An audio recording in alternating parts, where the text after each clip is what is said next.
you into boxing initially? And I read somewhere about your brother maybe, but Yeah, so my boxing has been a big part of my family for as long as I can remember.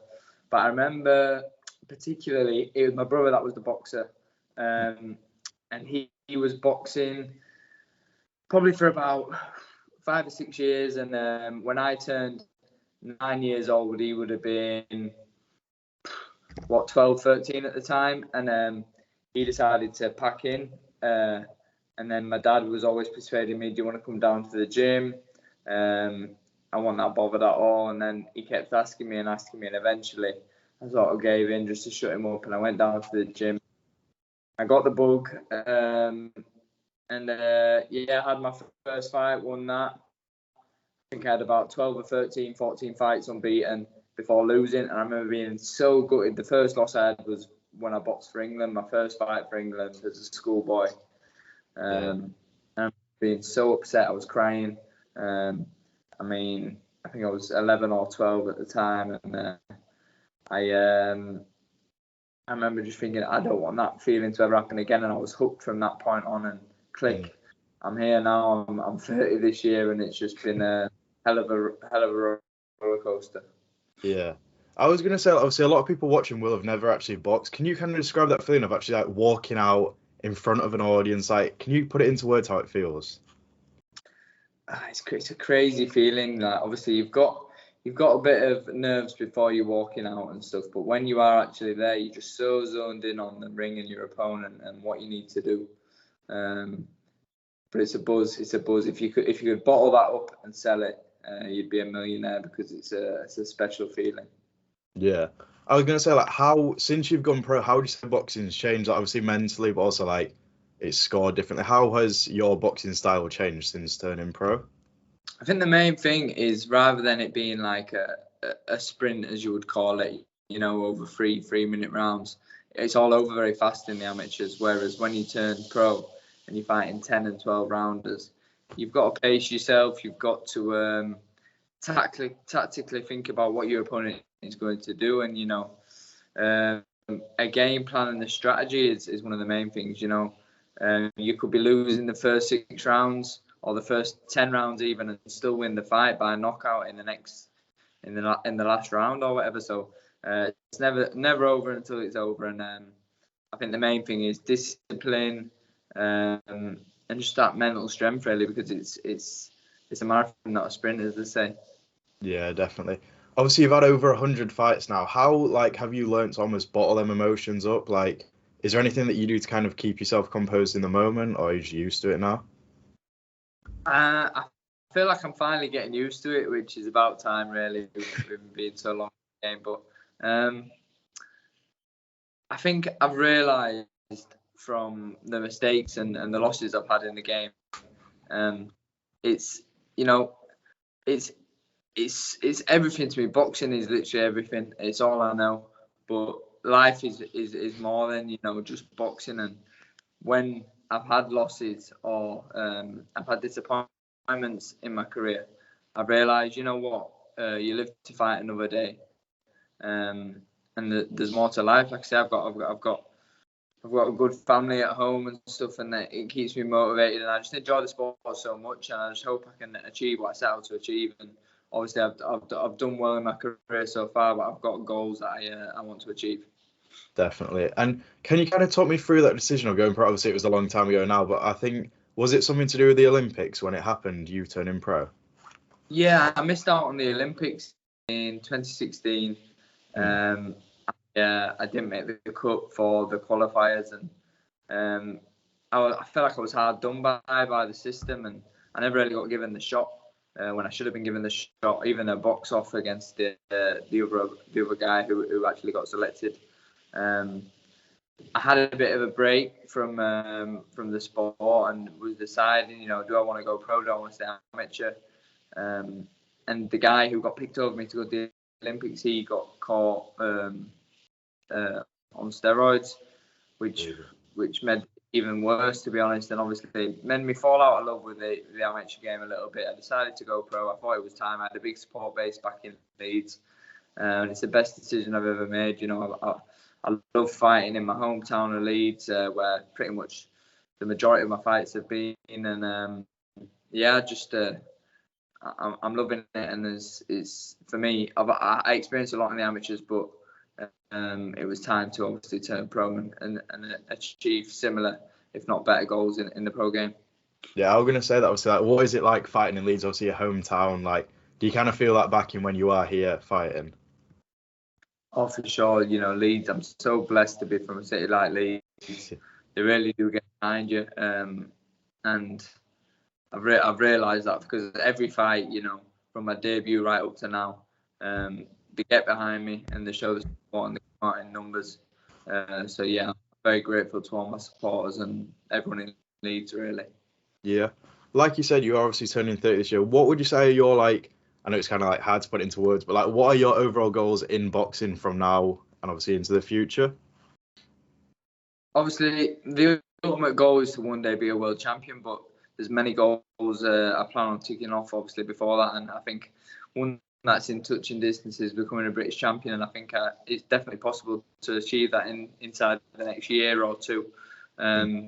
So that's a definite goal, which is in closing distance really, and hopefully if I can just keep fighting the way I am and just keep progressing, I'll get the opportunity very soon, and then on from there and more titles, and like I say, eventually hopefully a world title. Yeah. Obviously, you mentioned that obviously in the amateurs you was 12-0 until you got your first loss, and obviously you were 17-0 in the pros until that. Like, how do you respond to losing? Because I imagine it's the worst when you kind of go on one of them runs and you pick up that momentum. Like, how did you kind of respond? Obviously, you bounced back in November, but how do you get over that? Yeah, I mean it was really hard, especially the recent one in the pro game. It's like almost first losing again, and you see a lot of great fighters, like the Floyd Mayweathers and stuff, who go and the dream is to always be undefeated, but not everyone can, and I feel like boxing is getting a lot more like where you've just got to take the fights, and if you believe you're going to be the best, then you got to beat the best to do that, and I'm hoping that people will take more and more fights now at an early stage, rather than I could have waited until that got to world level, but I truly believe I can beat anyone that's in front of me, and on that day I didn't. I got it wrong on the night, and live to fight another day. If you lose, you come back better. Yeah, definitely. Obviously, you managed to stop your opponent in the 5th round in your most recent fight. Like, what was that feeling like? Was it relief, or how would you say it was? Yeah, that's a bit of relief really, because obviously I had a year just about to the month out of the ring, and it was just sort of bury some wounds, you know what I mean? Like they say you're only as good as your last fight, and it was nice to get back to winning ways, and hopefully I can just push on now, and especially a stoppage win. It was nice against a tough opponent as well, so it's good. Yeah. Outside of boxing, is there any other sports that you kind of keep up with, or is it just like solely boxing, really? I do like to follow my football, as hard as it may be to follow, especially now we're back, Leeds are back down the second division, but it's I always try and get to as many games as I can, and Leeds support me through and through in terms of my boxing. So if I can support my city in the football in any other way, the rugby, whatever it may be, then I will do that. Yeah. I wanted to know your thoughts. Obviously, you have obviously become a pro and gone a really traditional route. Like, what are your thoughts as a pro on that? Obviously, you see the influence of boxing scene. There was a card in Leeds last week. Like, do you kind of support that scene, or are you not a fan of it? What would you say?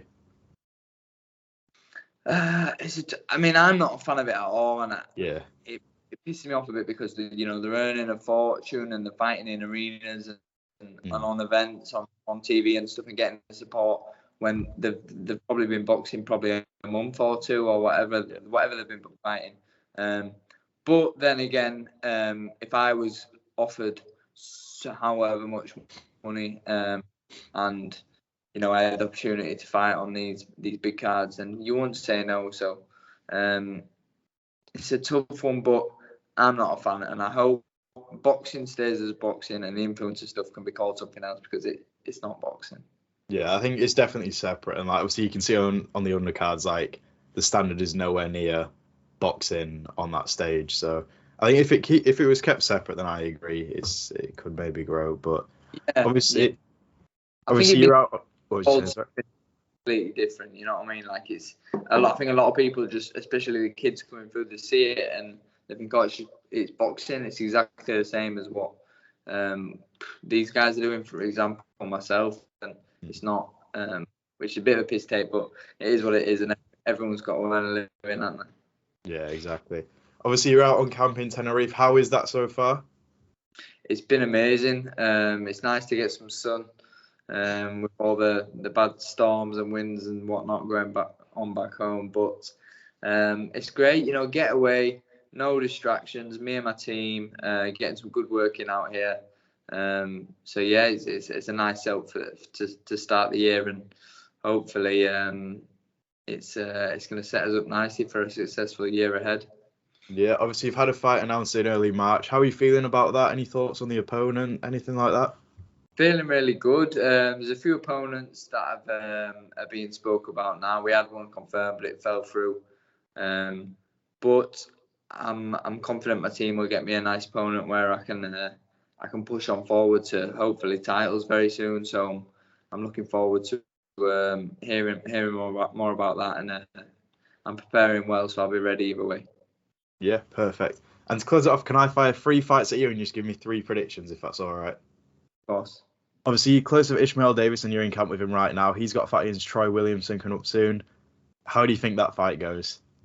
A statement performance win from Ishmael Davis. You know, I've known Ishmael a long while now, and yeah, I think this is his breakout fight. And Troy Williamson, I've known a very long time too, and I really do like him. But you know, this is boxing; it's just business. And made a best man win on the night, of course. But you know, Ishmael, he's like a brother to me, and I'm looking forward to being there and watching a great fight. Perfect. And then Fury Usyk for the undisputed champion. I'm torn on this. Fury was always my choice, but from what I'm hearing from a lot of people, and obviously Fury's last fight, I'm now swaying towards Usyk. Really? Yeah. Okay. And then Ngannou versus Joshua coming up soon. I think Joshua cleans him out. I think he's going to catch him. I don't think Ngannou gives him problems. You know, I think Fury went in there a bit sort of. I think he just thought it was going to be a walk in the park, and it obviously wasn't. But now Joshua knows it won't be a walk in the park. I think it will be. It'll be a shutout win for him, and I think he'll catch him and knock him out quite early.